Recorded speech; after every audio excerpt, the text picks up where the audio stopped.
Bien, veamos lo que nos dice el problema 17.17. Vamos a leerlo. Dice del siguiente modo: un trabajador saca un trozo de hierro de 2 kilogramos de un horno y lo coloca en un recipiente de aluminio de 1 kilogramo, que se ha llenado parcialmente con 2 kilogramos de agua. Si la temperatura del agua sube de 21 a 50, ¿cuál era la temperatura inicial del hierro?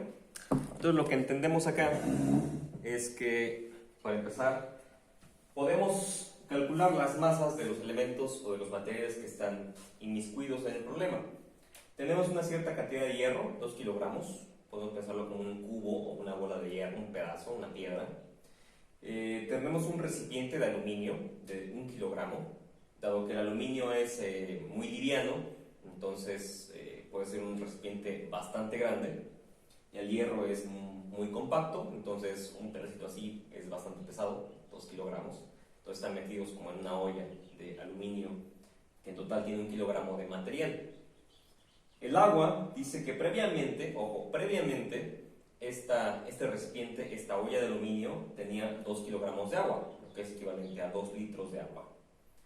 Y nos dice un dato importante, que la temperatura del agua pasó de 21 a 50 grados centígrados.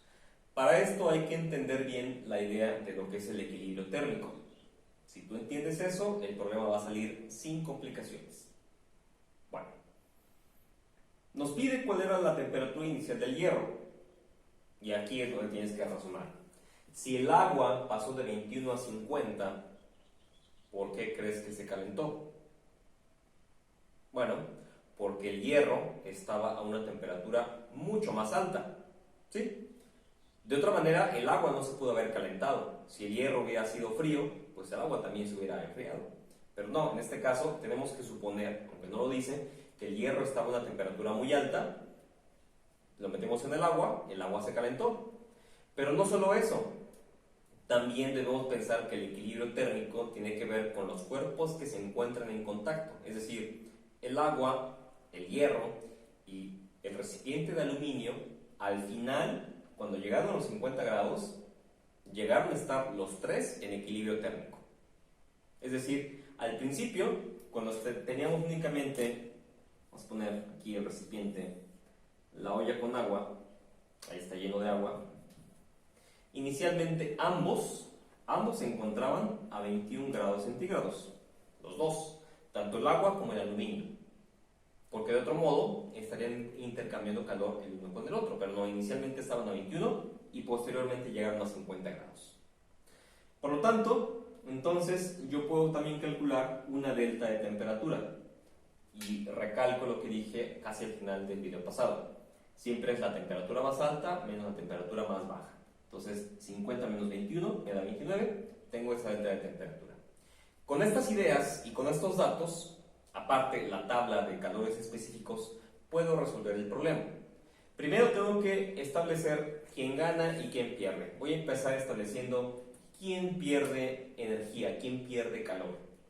Como ya sabemos, es el hierro, porque el hierro es el que calienta el agua, por lo tanto, el hierro pierde energía para calentar el agua y el aluminio. ¿Cómo se expresa la cantidad de calor? Así. La cantidad de calor Q es igual a el calor específico por la masa por la delta de temperatura. Lo escribimos. ¿Cuál es el calor específico del hierro? Es 470. La masa del hierro son 2 kilogramos. Y la delta de temperatura, ¿cómo se expresa? Es la temperatura más alta, la pongo en más para establecer la más alta, menos la temperatura más baja.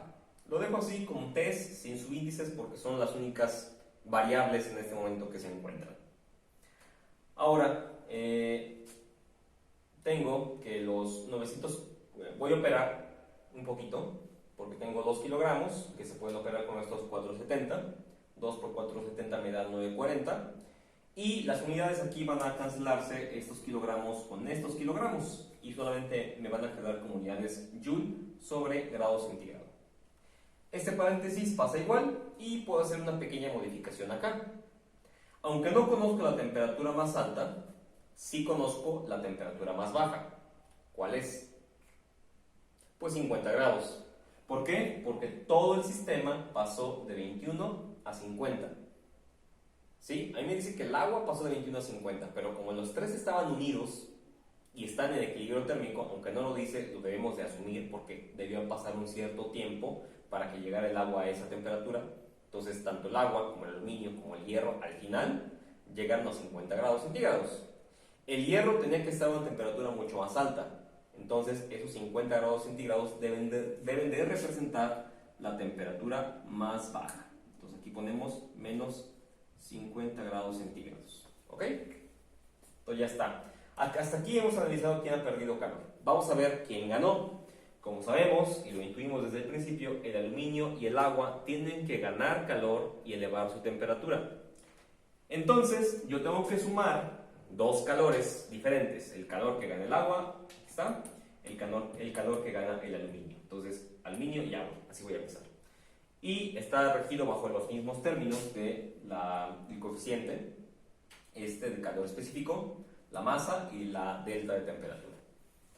Tenemos entonces el calor específico del aluminio, 920.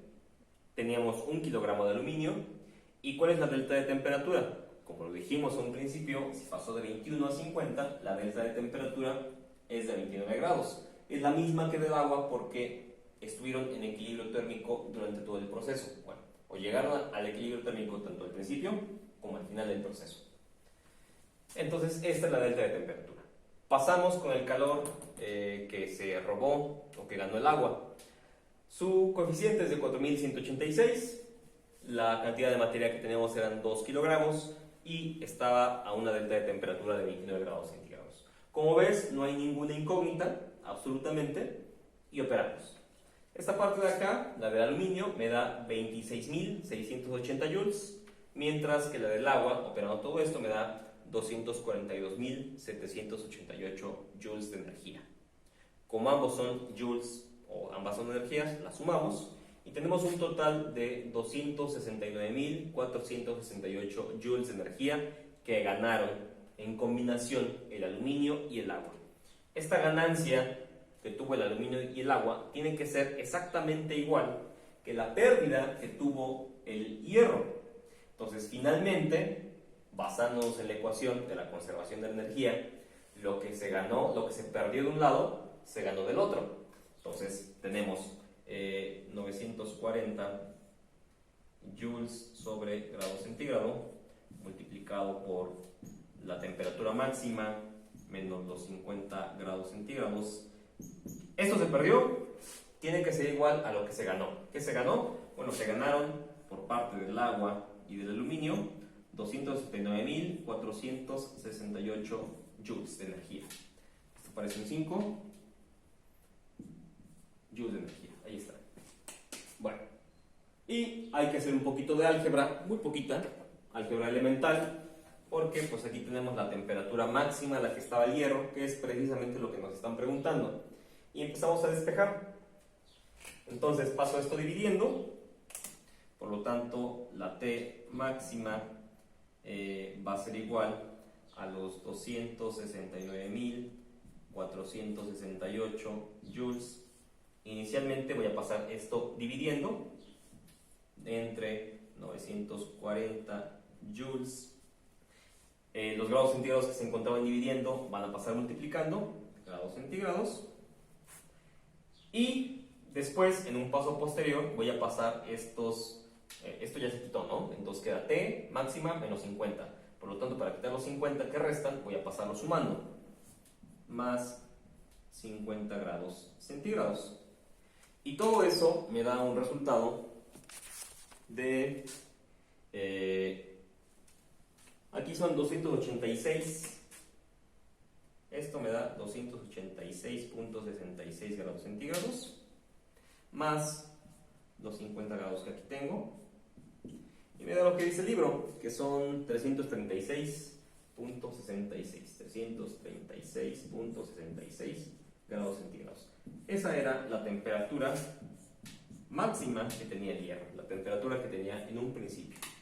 Entonces recuerda, leer bien, como siempre, todos los problemas de física, inicialmente se tratan de leer bien, entender los conceptos, como es el de equilibrio térmico, que tanto el agua como el aluminio están en equilibrio térmico al principio, y que al final los tres elementos que están ahí, el agua, el aluminio y el hierro, están en equilibrio térmico, por lo tanto tienen las temperaturas de 50 grados al final.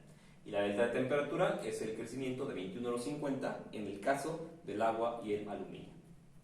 Haz bien tus operaciones, haz bien los despejes y se acabó. Creo que entonces podrás hacer el resto de los ejercicios de esta sección del capítulo 17, los ejercicios del 1 al 20.